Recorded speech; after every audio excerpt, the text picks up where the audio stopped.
addressing and identifying the core difference between conviction and obsessive great. Former being the practical way to go, considered the most influential way and impacts all fields of life, all walks of life with respect to personal life, professional life, job, business, anything and everything you do.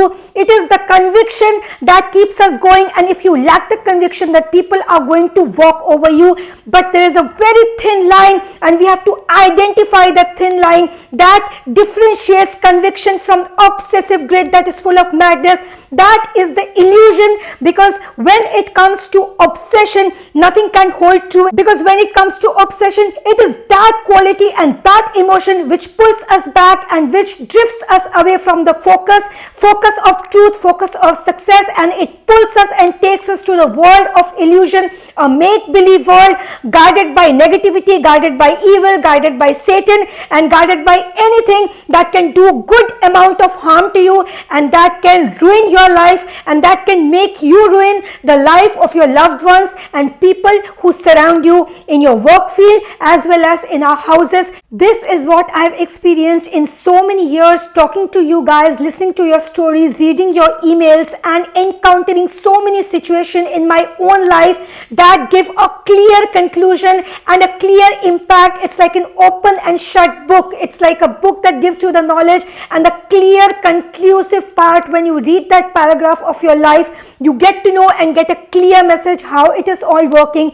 And if we miss out on identifying the thin light that separates conviction, that tells us and gives us a clear message how things unfold, how things work, and if you connect the dots, the last 5 years of your life will tell you exactly how it has unfolded, and how that first day of your life that began 5 years ago and that last day, the conclusive day of that 5th year, will tell you how it has all come true and how things have worked for you and how we have failed in so many ways that we could have fixed it had we done things differently, have we been able to differentiate and identify the core difference. And it is that thing that goes in our mind, that it is that frail emotion, that frail regret, that frail realization that if we would have done things little differently, had we fixed and not gone in the obsessive zone, have we not got carried away in that illusion and make-believe world of ours that I am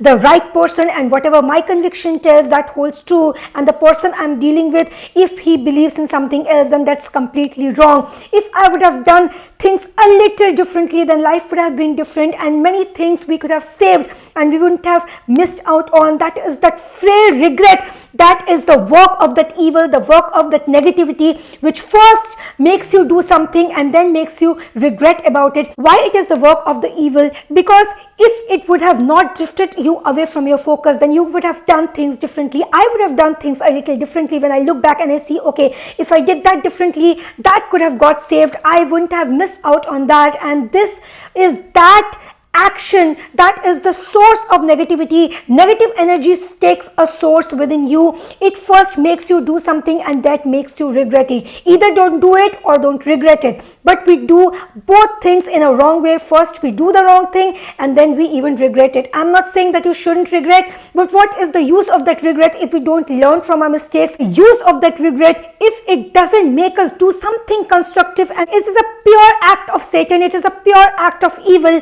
because we are regretting over something. It's about regretting about a spilled milk, what has been done that cannot be undone. But there are many more things to come in your life that you can fix once you know and identify the core difference between conviction and obsessive greed. Obsessive greed is bound with madness. That is a resemblance of ego. That is a resemblance of that id ego that keeps functioning and that keeps pushing you to do something better in your life and the even possible ways, and to cause great harm to your own selves. It is capable enough, that ego is capable enough, because it is being channelized by that satanic force, by that evil negative energy. Name doesn't make a difference, whatever you call it. I'm calling it Satan. I'm calling it Satan, you can call it negativity, it doesn't really matter. But what matters is many years of our life that we have lost, and many years to come that we can prevent from getting ruined, that we can prevent from missing out on so many opportunities, missing out on so many things when it comes to personal life, relationships, work, anything, any walk of life, whatever we do, even the talking that I'm doing now, this listening that you're doing now, that can also have an impact that can be guided and channelized by the id ego. Because who is channelizing, who is guiding that id ego within us? It is that evil energy, because we are consciously not connected to that supreme consciousness. It is only when we face such kind of circumstances, because if for even the fraction of second, that blink of an eye, you get disconnected from that supreme consciousness, then you are going to get carried away in that illusion, in that make-believe world. That is the job assigned to the negative energy, that is the job assigned to Satan, that is the job assigned to the evil, and we have to consciously fight it out in order to not miss out on the many opportunities, not miss out on the relations that we have lost, not miss out on the happiness that we have lost. So what is that way in which we can achieve the success, we can achieve that blissful life? It is about upgrading your beliefs, it's about upgrading your value system, it is about upgrading the knowledge, it is about working on our behavior patterns. Because when I read your emails, when I read your stories, when I look into my own personal life, when I look into the life of my close ones, my friends, my relatives, this is the conclusive paragraph of the last 5 years of your life. That is enough to tell you how things are unfolding, and that is enough to fix the next coming 5 years of your life. So we can do it annually, we can do it half yearly, but taking that 5-year bracket, because it is half a decade that we live, so it holds a good amount of experience package, there a good amount of the conclusive para that tells you that this is what you have done, this is what you have missed, this is what you have achieved, and now fixing the coming 5 years of our life. If we don't plan it out, and when I say plan, it is not about believing that this is going to happen and I'm exactly going to achieve this, but by planning I mean that don't plan the outcome, but plan your actions. We plan our lives. When we plan our lives, we plan the outcomes, that this is going to happen and it's going to result in this act I'm going to do, and this is going to result in this. But the outcome can be anything and everything. So let's leave the outcome of the supreme consciousness, because at the end of the day, fate has its course. At the end of the day, that Almighty has its course, the supreme consciousness, that universe, that power, whatever you call it, that supreme power will take its call. The ultimate decision belongs to that supreme power. But what we plan is our actions. We go wrong when we coincide and when we mix the actions with the outcome. When I say that let's plan the 5 years of our life, people usually think about the outcome. I'm going to make this much money, this is the flat I'm going to own, I'm going to get married, have so many kids, and this is how my relationship and life is going to be. But it turns out to be completely different, and every plan turns out to be a failure, which is actually not a failure, but we think it to be a failure, because that negative energy gives us that illusion and makes us that it guides and provokes that ego that tells us that yes, if you have planned it, this is going to happen like that, because if you are working this way, then the outcome has to be that. Just let's plan our actions and not the outcome, because it is the action that makes the difference, and it is the action that can influence the outcome, but it cannot guarantee the outcome. Best of the actions will not result in the exact outcome of what you or I believe in, because this is the exact law, because this is the exact rule of that universe, in which only one rule prevails, only one will prevails, and that is the will of the supreme consciousness. And we keep on struggling, we keep on messing with our minds. There are so many things that goes in our head. We allow other people to mess with our lives, we allow other people to mess with our heads and to tell us that you are a successful person, or you're a failure, you're a loser, or you are this kind of person, you're that kind of person. All these judgments, let's give the authority to judge us to only that one supreme consciousness. And coming back to the core issue, please identify between conviction and obsessive grit.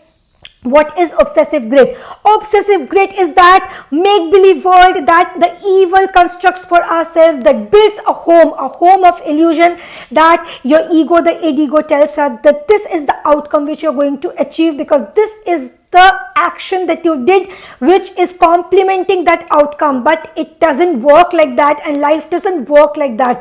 If you plan your actions good enough, but the moment you go on planning the outcome, that is where things go wrong and things tumble down like a pack of cards. It gets shattered and you feel that, okay, I failed in this thing, or this could have happened that way. No, this couldn't have happened that way. It is the blame game mode the evil takes us into, and we keep blaming our situation, our fate, ourselves, and the immediate recipients, the immediate people who are at the receiving end when it comes to our blame game is our loved ones, is the people who are connected to us. The immediate blames comes to them. Something goes wrong in an office, it is your immediate life partner, it is your parent, it is your children, your sibling, whoever is ready to take our bullshit, whoever is ready to bear with us, whoever allows us to vent out our frustration on them because the person is emotionally connected to us. That person comes at the receiving end and we vent out all the blame on that person. Okay, it's because of you, you messed with my head, or you're some bad luck, you're some evil luck, there's some jinx, this, that, but you are not doing it.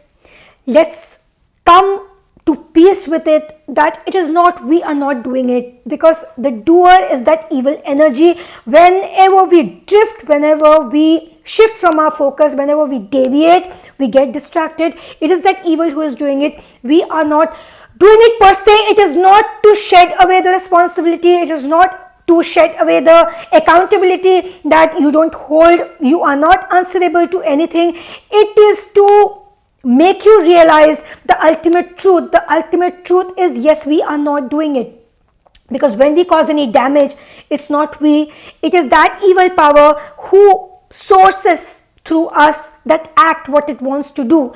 But now when we speak of it openly, then there is people take advantage of it, because we being humans, we will always put the blame on somebody else. So now if we get to know of that evil energy, we'll say, okay, it is that evil energy who's doing it, so I'm not accountable for anything. I can use slangs, I can use abusive language, bad language, I'm not accountable, I'm not doing it, I'm not answerable. So if you want to misuse something, then we can go ahead, because that will cause ultimate destruction in our lives. It will do no good to us. So this is not something to take advantage, or rather to take disadvantage of or misuse something, but this is to realize that fact so that we are mentally prepared. And once you are mentally prepared, you have that belief that yes, I'm not going to allow that evil to harm me, then believe me, try it for just 15 days. Be mentally prepared and consciously aware of that evil. We say that let's be consciously aware of God Almighty or positivity, but I'm saying that be consciously aware of that evil, because when you're mentally prepared and you know that anything and everything, the ultimate impact that evil has on our actions, on our thoughts. So first, it attacks our mind, it attacks our thoughts. So when we are consciously mentally prepared and we are conscious and mindful about the actions, then that evil loses its energy, it loses its power,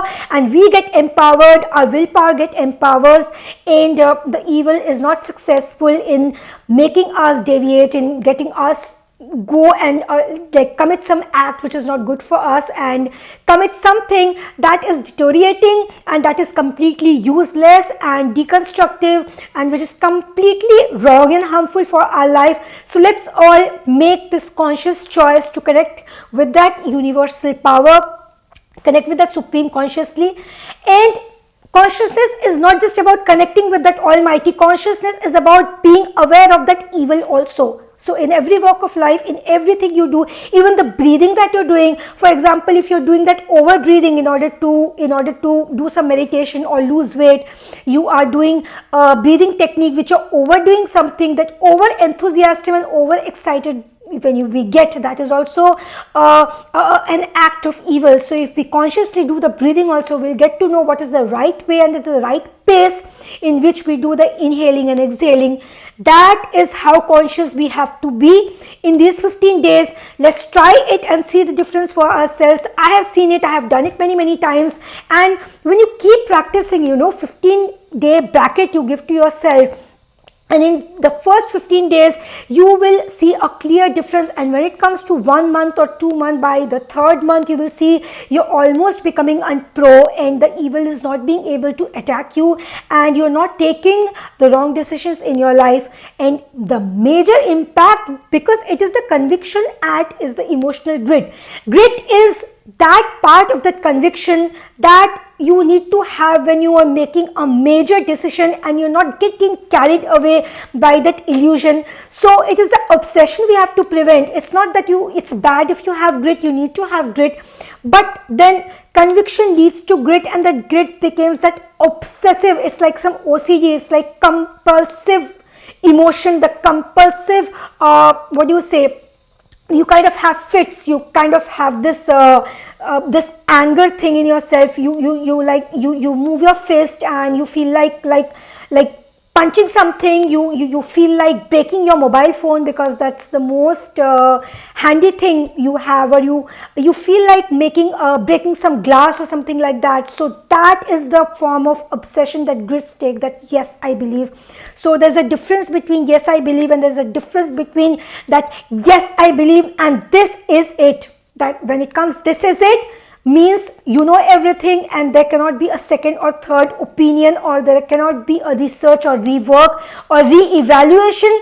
And when the scope of re-evaluation closes, when you become that firm in something, then you have to realize that okay, this is taking the shape of obsession, this is taking the color of obsession, and it's not me who's doing it, and it is that evil who's doing it on my behalf. And we will be able to identify that evil, block that evil, work on that evil, and channelize our energy in the direction of conviction, identify it, separate it from that grit which is taking the form of obsession. And once this has taken the form of obsession, then believe me, best of the things we do will go wrong. Things start falling like pack of cards. It shatters everything in front of our eyes, and we are not able to stop it in spite of watching it, because it is that evil who is not letting us do it. So let's find out a way in which we can draw out that clear difference, we can identify the core points, and we can make the best of our life bread.